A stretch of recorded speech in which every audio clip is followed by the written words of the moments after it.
Hello friends, आप सबका एक बार फिर से टेक्निकल ज्ञान के एक और नए फ्रेश वीडियो में आप सबका स्वागत है। आज हम फिर उपस्थित हैं एक और फ्रेश टॉपिक लेके, जो कि है कंप्यूटर की कार्य पद्धति। तो आइए शुरू करते हैं और जानते हैं इसके बारे में कि कंप्यूटर की कार्य पद्धति क्या है। सबसे पहले हम बात करेंगे, किसी भी कंप्यूटर को कार्य करने के लिए दो चीज़ों की आवश्यकता होती है, वो है आपका सॉफ्टवेयर और हार्डवेयर। ये हमने कई बार आपको बताया है कि कंप्यूटर आपका सॉफ्टवेयर और हार्डवेयर पे ही आधारित है। बिना किसी एक मिसिंग के आप इनमें से किसी का भी इस्तेमाल नहीं कर सकते, इसलिए दोनों का होना बहुत ही ज़रूरी है। जैसे सबसे पहले बात करें हार्डवेयर की, तो कंप्यूटर मशीन तथा कलपुर्जों को हार्डवेयर कहते हैं। कलपुर्जों को मतलब हो गया कि जो उसके पार्ट्स होते हैं उनको हम कलपुर्जा भी कहते हैं। तो कंप्यूटर मशीन तथा कलपुर्जों को हार्डवेयर कहते हैं। हार्डवेयर कंप्यूटर की भौतिक संरचना है, वस्तु वे सभी चीज़ें जिन्हें हम छू सकते हैं, देख सकते हैं, हार्डवेयर के अंतर्गत आते हैं। जैसे एग्जांपल में बात कर लें तो system unit, monitor, printer, keyboard, mouse, memory device, hard disk, processor आदि। इन सारे वे डिवाइस हैं जिन्हें हम देख भी सकते हैं और छू भी सकते हैं। तो कंप्यूटर के वे सारे डिवाइस जिन्हें हम देख सकते हैं और छू सकते हैं, ये सारे डिवाइस क्या कहलाएंगे? हमारे हार्डवेयर कहलाएंगे। बात करें अगर हम अब सॉफ्टवेयर की, तो सॉफ्टवेयर हार्डवेयर का कोई भी कार्य स्वयं संपादित नहीं कर सकता। किसी भी कार्य को संपादित करने के लिए हार्डवेयर को निर्देश दिया जाना आवश्यक है। यह कार्य सॉफ्टवेयर द्वारा किया जाता है। इस बात को थोड़ा सा घुमा करके बोला गया है। अगर आप सीधी सीधी बात में समझें तो सॉफ्टवेयर जो है वो हार्डवेयर का एक अहम अंग है। हार्डवेयर की वैल्यू तब तक नहीं है जब तक उसमें सॉफ्टवेयर न हो। सिंपल सी चीज़ है, जब तक कोई चीज़ चलेगी नहीं तब तक उसकी कोई वैल्यू नहीं होती है। ठीक वैसे ही हार्डवेयर हम बाहरी रूप से तो उसे देख सकते हैं, उसे देख भी सकते हैं, छू भी सकते हैं, महसूस भी कर सकते हैं, लेकिन उसकी क्वालिटी हमें तभी पता चलती है जब वो चलता है। और चलेगा कैसे? सॉफ्टवेयर पे। तो जब तक सॉफ्टवेयर उसके अंदर नहीं होगा तब तक वो काम नहीं करेगा। आगे बात करें तो सॉफ्टवेयर प्रोग्रामों, नियमों व अनुदेशों का वो समूह है जो कंप्यूटर सिस्टम के कार्यों को नियंत्रित करता है तथा कंप्यूटर के विभिन्न हार्डवेयर के बीच समन्वय स्थापित करता है। सॉफ्टवेयर एक बहुत ही महत्वपूर्ण भाग होता है आपके कंप्यूटर यूनिट का, जहाँ पे वो कंप्यूटर डिवाइस के हर पार्ट्स के बीच समन्वय स्थापित करता है और निर्धारित करता है कि हार्डवेयर कब कौन सा कार्य करेगा। सॉफ्टवेयर को हम देख या छू नहीं सकते। इस प्रकार अगर हार्डवेयर इंजन है तो सॉफ्टवेयर उसका ईंधन। अगर हार्डवेयर को हम इंजन की संज्ञा देते हैं तो हमारा सॉफ्टवेयर क्या हो जाएगा? उसका ईंधन, क्योंकि ईंधन के बगैर इंजन का चलना असंभव है। इसके बाद अब बात करते हैं कंप्यूटर के कार्य प्रणाली की। बात करें अगर कंप्यूटर के कार्य प्रणाली की, तो कंप्यूटर के कार्य प्रणाली को मोटे तौर पे 5 भागों में बांटा गया है, जो हर प्रकार कंप्यूटर सिस्टम के लिए आवश्यक है। पिछली वीडियो में हमने बताया था कि कंप्यूटर कार्य प्रणाली में इनपुट, प्रोसेस और आउटपुट 3 अहम हिस्से होते हैं। लेकिन इस कार्य प्रणाली को संपन्न करने में किसका किसका योगदान होता है? तो उसमें 5 चीज़ों का योगदान होता है। आइए एक एक करके इनके बारे में जानते हैं, जिसमें सबसे पहले होता है इनपुट। इनपुट क्या होता है? तो कंप्यूटर में डाटा तथा अनुदेश को डालने के लिए का कार्य इनपुट कहलाता है। अगर हम कंप्यूटर को कोई अनुदेश या आदेश देते हैं तो वो हमारा इनपुट कहलाएगा। इसे इनपुट यूनिट द्वारा संपन्न किया जाता है। सबसे पहले बात यहाँ हो रही है कि इनपुट कहते किसे हैं? तो इनपुट जो होता है, जब हम कंप्यूटर को कोई कार्य देते हैं वो हमारा इनपुट कहलाता है, और इसे संपन्न करने के लिए हम इनपुट यूनिट द्वारा संपन्न करते हैं। यानी वो सारे डिवाइस जिससे हम कंप्यूटर को कार्य या निर्देश देने का कार्य करेंगे, वो सारे डिवाइस क्या कहलाएंगे? इनपुट डिवाइस कहलाएंगे। इसके बाद दूसरा अहम पार्ट होता है, वो होता है आपका भंडारण। भंडारण डाटा और अनुदेशों को मेमोरी यूनिट में स्टोर किया जाता है ताकि आवश्यकता अनुसार उनका इस्तेमाल किया जा सके। कंप्यूटर द्वारा प्रोसेसिंग के पश्चात अंतरिम तथा अंतिम परिणाम को भी मेमोरी यूनिट में स्टोर किया जाता है। भंडारण अहम पार्ट इसलिए बन जाता है क्योंकि बहुत से ऐसे कार्य होते हैं जो हमारा कंप्यूटर अपने पास सुरक्षित रखता है ताकि आगे किसी भी कार्य में उसे वो आसानी से अप्लाई कर सके, और काम खत्म होने के बाद भी वो सारी जानकारी को अपने पास सुरक्षित रखता है ताकि उससे रिलेटेड कोई भी जानकारी अगर दोबारा उसके समक्ष आए तो आसानी से उसे क्या कर सके? कंप्लीट कर सके। इसलिए भंडारण जो होता है वो भी एक अहम पार्ट हो जाता है कंप्यूटर के कार्य प्रणाली के लिए। इसके बाद आगे बढ़ें तो हमारा अगला नाम आता है, वो होता है प्रोसेसिंग। प्रोसेसिंग इनपुट द्वारा प्राप्त डाटा और अनुदेशों के अनुसार अंकगणितीय एवं तार्किक गणनाएं कर उसे सूचना में बदला जाता है तथा वांछित कार्य संपन्न किए जाते हैं। प्रोसेसिंग जो होता है वो जब हम कंप्यूटर को आदेश दे देते हैं, निर्देश दे देते हैं, तो उस निर्देशानुसार वो अंक गणितीय तथा तार्किक गणना करता है। जो हम जिस प्रकार से कार्य उसे दिए रहेंगे वो उस प्रकार से उस कार्य को करेगा और उसे सूचना में बदलेगा, और जो भी कार्य बचे रहेंगे उनको वो कंप्लीट करेगा। तो ये कार्य होता है आपका प्रोसेसिंग का। इसके बाद बात करें अगले पार्ट की, जो कि है आउटपुट। अब आउटपुट क्या होता है? तो कंप्यूटर द्वारा प्रोसेसिंग के पश्चात सूचना या परिणामों को उपयोगकर्ता के समक्ष प्रदर्शित करने का कार्य आउटपुट कहलाता है। जब हम कंप्यूटर को कार्य दे देते हैं और भंडारण क्षमता की सहायता से जब उस कार्य को प्रोसेसिंग में भेजा जाता है, तो प्रोसेसिंग के बाद जब हमें सूचना प्राप्त होता है, उस सूचना को जिस डिवाइस पे भी प्रस्तुत किया जाता है वो सारे डिवाइस हमारे आउटपुट डिवाइस कहलाते हैं। यानी प्रोसेसिंग के पश्चात जिस कोई भी कार्य हमें जिस डिवाइस पे प्राप्त होते हैं उनकी आवश्यकता अनुसार वो सारे डिवाइस क्या कहलाएंगे? हमारे आउटपुट डिवाइस कहलाएंगे। और इसके बाद एक और आपका इम्पॉर्टेंट भाग होता है, वो होता है कंट्रोल। देखिए सिंपल सी चीज़ है, जब भी हम कोई कार्य करते हैं तो उसमें कंट्रोल होना बहुत ज़रूरी है। अगर कंट्रोल नहीं है तो वो कार्य जरूरी नहीं है कि संपन्न हो पाए। इसलिए यहाँ पे भी कंट्रोल जो है वो एक अहम हिस्सा हो जाता है आपके कंप्यूटर के कार्यप्रणाली का। विभिन्न प्रक्रिया में प्रयुक्त उपकरणों, अनुदेशों और सूचनाओं को नियंत्रित करना और उसके बीच तालमेल स्थापित करना क्या कहलाता है? कंट्रोल कहलाता है। ये हर जगह अप्लाई होता है, ये हमारे कंप्यूटर में हो या हमारे दैनिक जीवन में हो। अगर कंट्रोल नहीं है तो हम किसी भी कार्य को अच्छे तरीके से नहीं कर सकते। तो कंट्रोल सबसे बड़ा कार्य करता है कि समन्वय स्थापित करता है। इसके बाद चलते हैं हम अपने अगले टॉपिक पे, जो कि है हमारा मशीन साइकिल।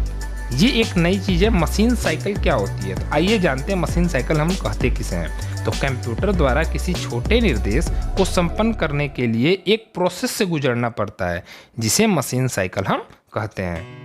उम्मीद है ये जानकारी आपको समझ में आई होगी कि कंप्यूटर द्वारा छोटे से छोटे निर्देश को संपन्न करने के लिए एक प्रोसेस से गुजरना पड़ता है। हम किसी भी कार्य को करेंगे, वो कितना हो छोटा हो या कितना हो बड़ा हो, उसे हमें प्राप्त करने के लिए एक प्रोसेस से गुजरना पड़ेगा, और उस प्रोसेस को हम क्या कहेंगे? मशीन साइकिल कहेंगे।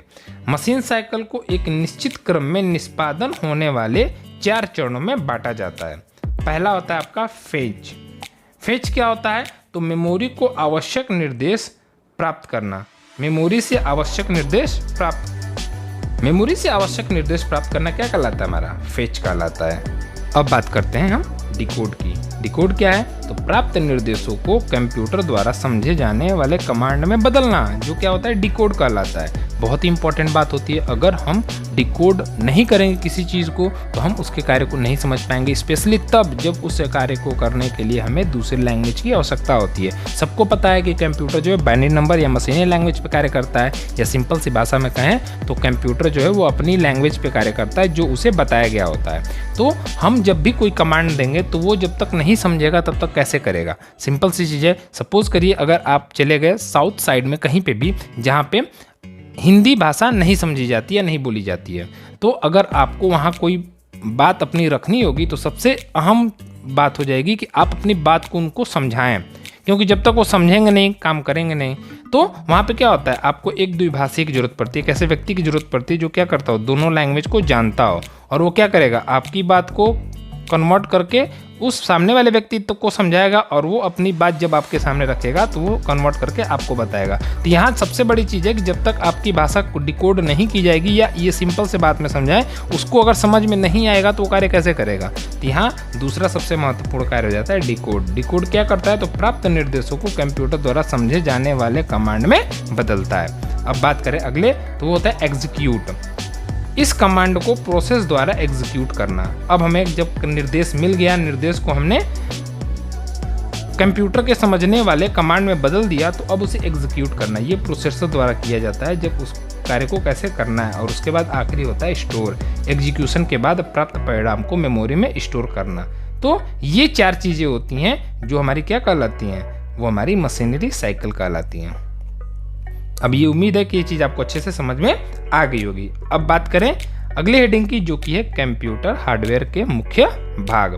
अब कंप्यूटर हार्डवेयर के मुख्य भाग के बारे में बात करें तो कंप्यूटर की आंतरिक संरचना विभिन्न कंप्यूटर से अलग अलग हो सकती है, पर कार्य पद्धति के आधार पर कंप्यूटर हार्डवेयर को निम्नलिखित भागों में बांटा जा सकता है। तो आइए जानते हैं किन किन भागों में बांटा जा सकता है। तो पहला होता है आपका इनपुट यूनिट, दूसरा होता है आपका भंडारण या मेमोरी, तीसरा होता है आपका सिस्टम यूनिट। सिस्टम यूनिट के अंतर्गत आपके मदरबोर्ड, सेंट्रल प्रोसेसिंग यूनिट या प्राथमिक या मुख्य मेमोरी आते हैं, और आखिरी होता है आपका आउटपुट यूनिट। एक एक करके इनके बारे में जानते हैं और आपको बताते हैं कि ये सारी चीज़ें क्या होती हैं और कैसे इनके बारे में आप अच्छे से समझ सकते हैं। तो इसके बाद चलते हैं आगे। तो यहाँ सबसे पहले हम बात करते हैं इनपुट डिवाइस की। इनपुट डिवाइस क्या होता है? तो डाटा, प्रोग्राम, अनुदेश और निर्देशों को कंप्यूटर में डालने के लिए प्रयोग की जाने वाली विद्युतीय यांत्रिक युक्ति को इनपुट डिवाइस कहते हैं।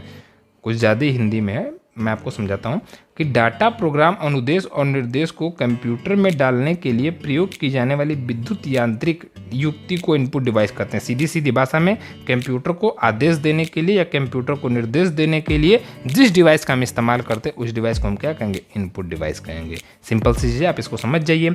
इसके बाद बात करते हैं इनपुट यूनिट उपयोगकर्ता से डाटा और अनुदेश प्राप्त कर उसे डिजिटल रूप में परिवर्तित करता है तथा प्रोसेसिंग के लिए प्रस्तुत करता है। अब इनपुट यूनिट जो है वो उपयोगकर्ता से प्राप्त अनुदेश को क्या करता है? डिजिटल रूप में परिवर्तित करता है। जब तक वो डिजिटल रूप में परिवर्तित नहीं होगा तब तक आपका प्रोसेसिंग में नहीं जाएगा, इसलिए सबसे पहले उसे क्या किया जाता है? डिजिटल रूप में परिवर्तित किया जाता है। इसके बाद चूंकि कंप्यूटर केवल बाइनरी संकेत यानी 0 और 1 को समझता है, अतः सभी इनपुट डिवाइस इनपुट इंटरफेस की मदद से डाटा व अनुदेश को बाइनरी संकेत में बदलते हैं। सबको पता है कि बाइनरी नंबर पे आपका कंप्यूटर वर्क करता है, इसलिए हम जो भी डाटा और अनुदेश हम कंप्यूटर को देते हैं तो यहाँ पे प्रोसेसिंग से पहले आपका इनपुट यूनिट जो है वो उपयोगकर्ता से प्राप्त डाटा को क्या करता है? बाइनरी नंबर में कन्वर्ट करता है। इनपुट डिवाइस किस तरीके से कार्य करते हैं, आइए इसके बारे में थोड़ा बात कर लेते हैं।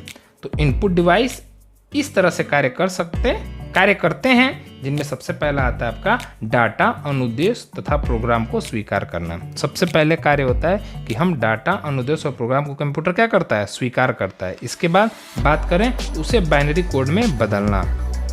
सबसे पहले हम डाटा, जब हम किसी को कोई सवाल देते हैं तो सवाल वो स्वीकार करे, स्वीकार करने के बाद वो बताएगा कि कैसे सॉल्व करना है, कैसे नहीं करना है। सिंपल सी चीज़ होती है। अक्सर कई बार होता है कि अगर आपसे कोई सवाल पूछा जाए और अगर वो सवाल सुने बगैर आप कह दें कि आपको जवाब नहीं आता है, तो उससे कहीं बेहतर है कि आप पहले सवाल को सुनिए फिर जवाब दीजिए। कंप्यूटर भी इसी माइंडसेट से कार्य करता है। सबसे पहले वो क्या करता है? इनपुट डिवाइस जो है वो अपने कार्य में सबसे पहले क्या करता है? तो डाटा, अनुदेश, प्रोग्राम को स्वीकार करता है, फिर उसे बाइनरी कोड में बदलता है। इसके बाद उस कोड को कंप्यूटर सिस्टम को देता है। इतना कार्य होता है आपका इनपुट डिवाइस का। यहाँ तक का जो कार्य होता है ये एक इनपुट डिवाइस का कार्य होता है। ये नहीं कि सिर्फ हमने कंप्यूटर में कोई डेटा दिया तो इनपुट डिवाइस बस यहीं पे काम खत्म कर देता है। नहीं, इनपुट डिवाइस तब तक जब तक वो कार्य करने योग्य न हो जाए कंप्यूटर के, तब तक का जो कार्य होता है वो सारा इनपुट डिवाइस करता है। एक बार पुनः आपको समझा दें तो उसमें सबसे पहले थे डाटा, अनुदेश और प्रोग्राम को स्वीकार करना, फिर उस प्रोग्राम को बाइनरी कोड में बदलना और उस कोड को कंप्यूटर सिस्टम तक देना। ये आपका इनपुट डिवाइस का कार्य होता है। इसके बाद अब बात करते हैं कुछ इनपुट डिवाइस के उदाहरण की, जैसे आपके कीबोर्ड, माउस, जॉयस्टिक, प्रकाशीय pen, scanner, barcode reader, MICR, punch card reader आदि। ये सारे डिवाइस जो हैं वो आपके इनपुट डिवाइस के उदाहरण हैं। उम्मीद है ये चीज़ भी आपको बहुत अच्छे से समझ में आ गई होगी। इनपुट डिवाइस क्या होते हैं। अब चलें अपने अगले टॉपिक पे, जो कि है हमारा भंडारण यूनिट या मेमोरी किसे कहते हैं। तो डाटा और अनुदेश को प्रोसेस करने से पहले मेमोरी में रखा जाता है। डाटा और अनुदेश को प्रोसेस करने से पहले मेमोरी में रखा जाता है। प्रोसेस द्वारा अंतरिम या अंतिम परिणाम को भी मेमोरी में रखा जाता है। डाटा और अनुदेश को जब हम प्रोसेस करते हैं उससे पहले उसको मेमोरी में रख लिया जाता है। क्यों? क्योंकि अगर किसी कारणवश कोई चीज़ रुकता है तो आपका दिया हुआ डेटा नुकसान न हो। सिंपल सी बात में, अगर कभी आपने देखा होगा कि आपका कंप्यूटर में कोई आप कार्य कर रहे हो और हैंग कर जाता है तो दोबारा जब कंप्यूटर सही होता है तो कार्य वहीं से शुरू होता है। इसका मतलब स्पष्ट है कि वो डाटा कहीं ना कहीं रखा होता है ताकि दोबारा जब रिस्टार्ट होता है तो आपका सिस्टम वो कार्य करता है। बहुत बार ऐसा भी आपने देखा होगा, कंप्यूटर आपका बंद हो जाता है, दोबारा जब चालू होता है, अपने से अगर कंप्यूटर बंद हो जाता है दोबारा चालू होता है तो वहीं से रिज्यूम हो जाता है। तो ये तभी संभव, ये सारी चीज़ें हैं जब हम डेटा को अपने पास सुरक्षित रखें। अगर डेटा सुरक्षित नहीं रहेगा तो कार्य आगे कैसे बढ़ेगा? तो कंप्यूटर सबसे पहले क्या करता है, यहाँ पे भंडारण यूनिट और मेमोरी का सबसे पहला कार्य होता है डाटा और अनुदेश को प्रोसेस करने से पहले मेमोरी में रखना और दोबारा प्रोसेस के बाद प्राप्त अंतिम परिणामों को भी मेमोरी में रखना। इस प्रकार से मेमोरी सुरक्षित रखता है डाटा को। कैसे? तो आइए जानते हैं। सबसे पहला है प्रोसेस के लिए दिए गए डाटा और अनुदेश को।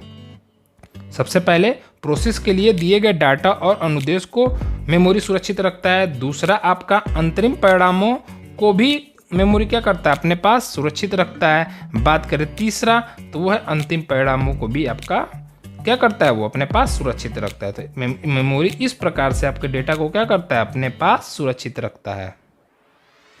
अब हम बात करें अपने अगले टॉपिक की, जो कि है आपका कि मेमोरी को मुख्यतः दो भागों में बांटा जाता है, जिसमें सबसे पहला नाम आता है आपका प्राथमिक और मुख्य मेमोरी और दूसरा होता है आपका द्वितीयक मेमोरी। तो आइए बात करते हैं सबसे पहले प्राथमिक या मुख्य मेमोरी की।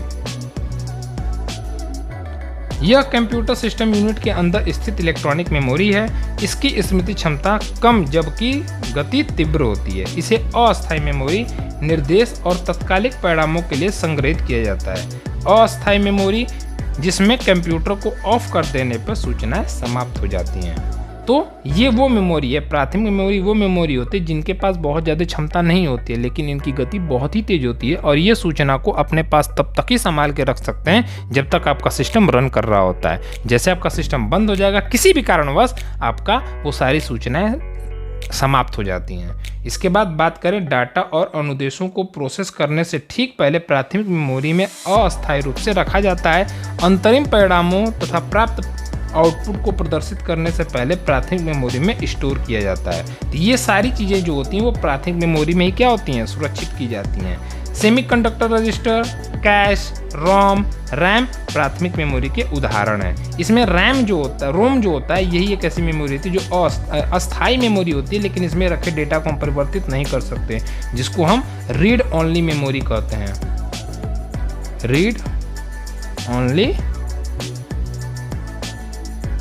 रीड ओनली मेमोरी हम कहते हैं। इसके बाद बात करें रजिस्टर या कैश मेमोरी सीपीयू या माइक्रो प्रोसेसर के भीतर होते हैं, जबकि रोम और रैम मदरबोर्ड पे लगे होते हैं। सीपीयू का सीधा संपर्क कैश मेमोरी से ही होता है। तो इसके बाद हम आपको बताएं, तो आपसे कोई पूछे अगर कि रजिस्टर और कैश मेमोरी कहाँ होते हैं, तो सीपीयू या माइक्रो प्रोसेसर के भीतर होते हैं, जबकि रोम और रैम आपके मदरबोर्ड पे लगे होते हैं। आपने रोम और रैम को मदरबोर्ड पे देखा होगा लगे हुए।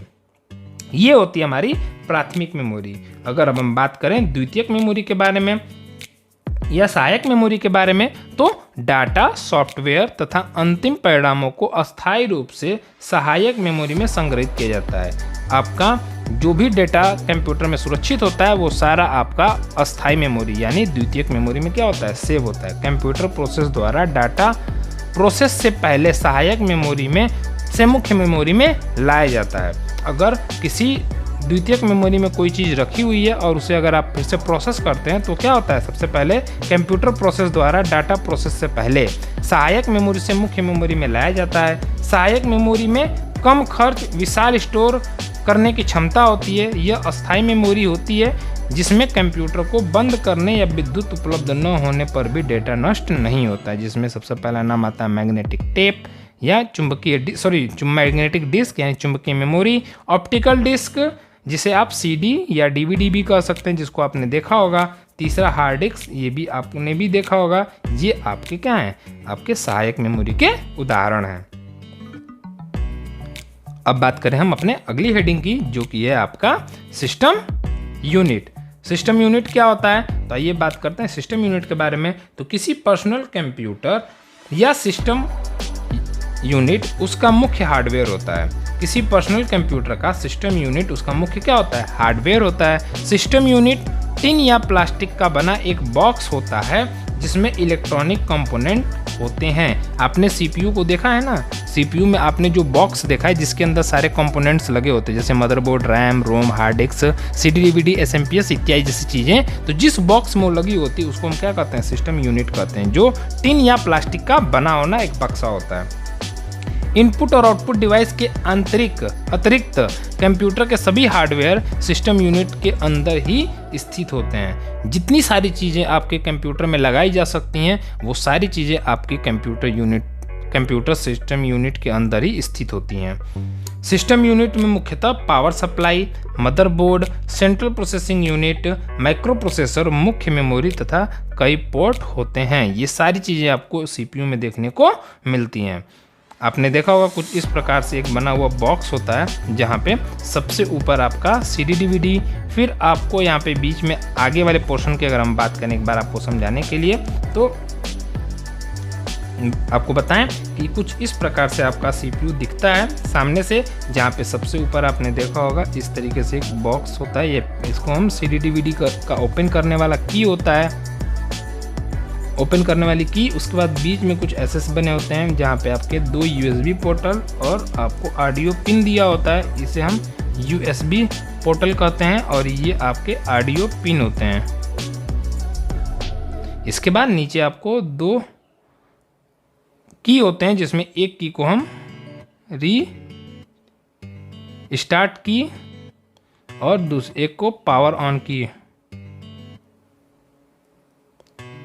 इस तरीके सामने से दिखाई देता है। बात करें इसके पीछे वाले भाग की, कुछ इस तरीके से होता है जहाँ सबसे ऊपर आपका होता है कुछ इस प्रकार से बना हुआ, जिसे हम यहाँ फैन लगा होता है जिसे हम SMPS।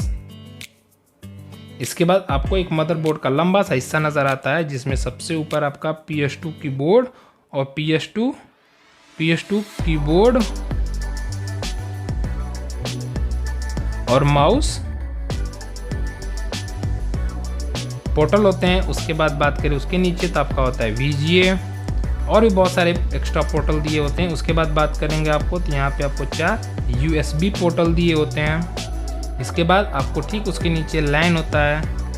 उसके बाद आपको उसके नीचे अब आधुनिक जो कंप्यूटर आ रहे हैं इसमें आपको HDMI केबल भी देखने को मिलता है, और आखिरी में आपका ऑडियो पिन। इस तरीके से ये जो बॉक्स होते हैं, ये जो सारे बॉक्स हैं जिसमें ये सारी चीज़ें लगी हुई हैं, इसी को हम सिस्टम यूनिट कहते हैं, और ये सारी चीज़ें इसी के अंदर क्या होती हैं, स्थित होती हैं। अब चलें बात करें आगे, तो वो होगा आपका आउटपुट डिवाइस। आज की आखिरी टॉपिक है वो है आउटपुट डिवाइस। आउटपुट डिवाइस क्या होता है, तो आउटपुट डिवाइस कंप्यूटर द्वारा प्रोसेसिंग के पश्चात प्राप्त अंतिम या अंतिम परिणामों को उपयोगकर्ता तक पहुंचाने के लिए एक प्रयुक्त युक्ति है। यानी आउटपुट डिवाइस जो होता है वो कंप्यूटर प्रोसेसिंग के पश्चात मतलब जब हमें सूचना प्राप्त होती है वो उपयोगकर्ता तक पहुंचाने के लिए एक युक्ति है। अब आउटपुट डिवाइस यानी परिणाम हमें जिस रूप में प्राप्त होगा, जिस डिवाइस पे प्राप्त होगा, वो सारे डिवाइस हमारे क्या कहलाएंगे, आउटपुट डिवाइस कहलाएंगे।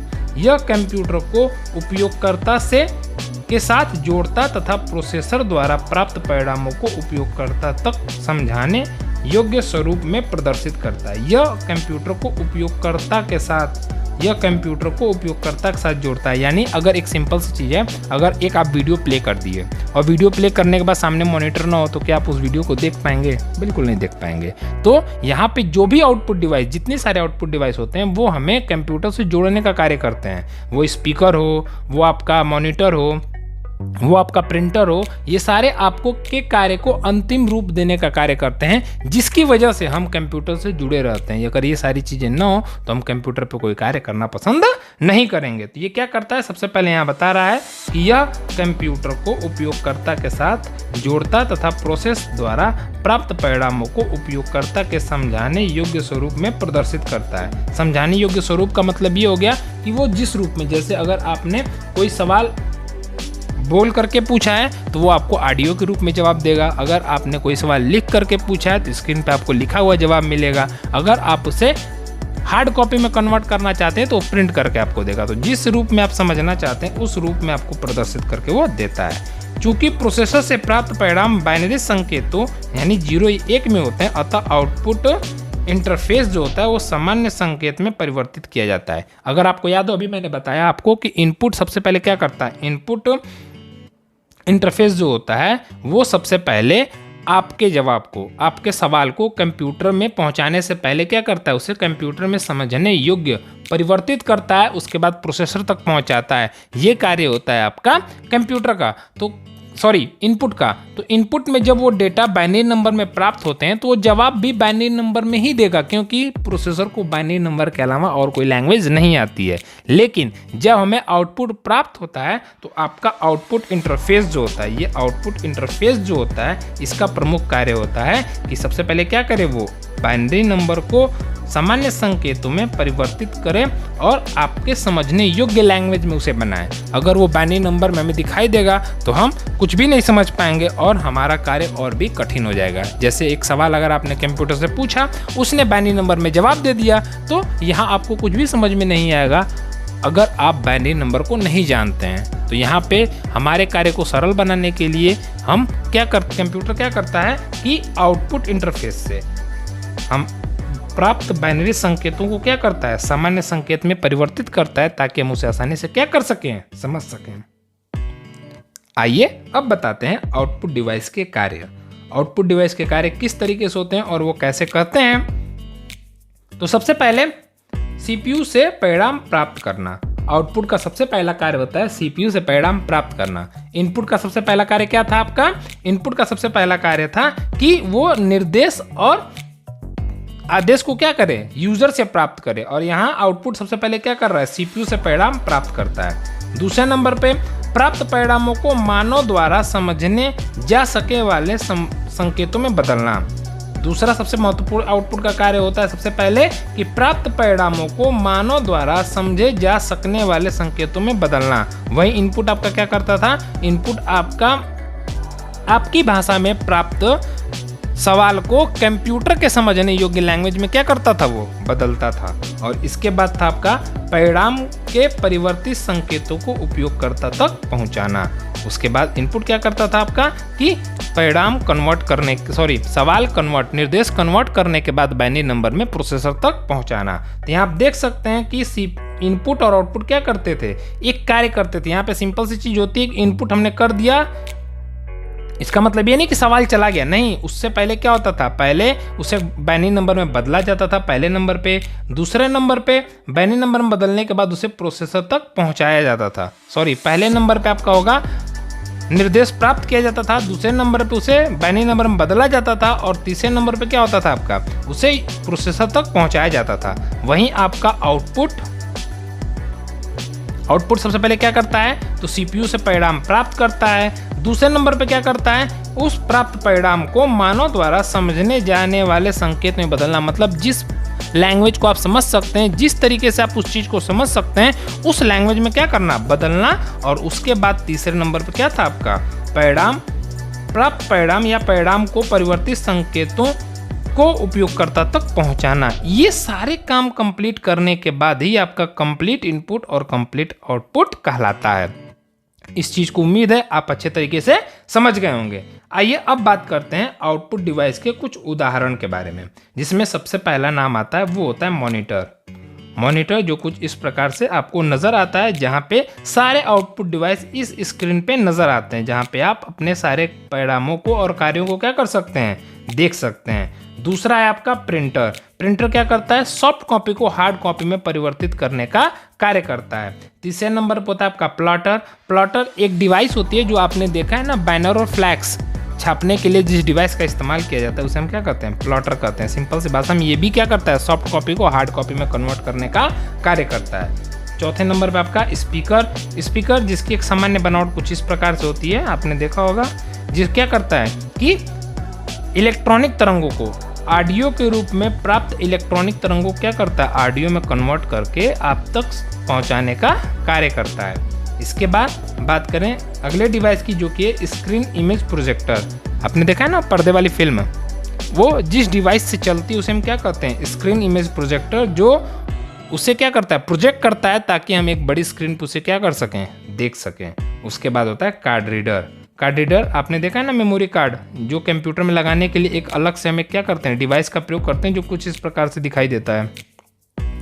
ये वाला जो हिस्सा होता है वो आपका CPU में ये USB पोर्टल में कन्वर्ट होता है, जिसे हम कुछ इस प्रकार से आपके मेमोरी कार्ड जो होते हैं, इसको क्या होता है, एक ड्राइव एक अलग से कार रीडर में एक डिवाइस में लगाया जाता है, जिसे हम कार रीडर कहते हैं। ये आपका सेकंड सेक्शन होता है जहाँ पे आप मेमोरी कार्ड लगाते हैं, और यहाँ पे आपका ये जो सेक्शन होता है जो आपका USB पोर्टल में कन्वर्ट होता है, जिसे हम क्या करते हैं, CPU में कनेक्ट करते हैं, जिसके बाद आपका ये मेमोरी कार्ड आपके सिस्टम में क्या हो जाता है, ओपन हो जाता है। तो ये जो डिवाइस होता है जो क्या करता है, मेमोरी कार्ड को CPU से कनेक्ट करने का कार्य करता है, वो क्या कहलाता है, आपका कार्ड रीडर कहलाता है। तो ये थी हमारी आज की जानकारी, जो थी हमारी कंप्यूटर के कार्य पद्धति पर आधारित, जहां पे हमने कंप्यूटर कैसे कार्य करता है इसके बारे में एक डिटेल जानकारी आप तक पहुंचाई।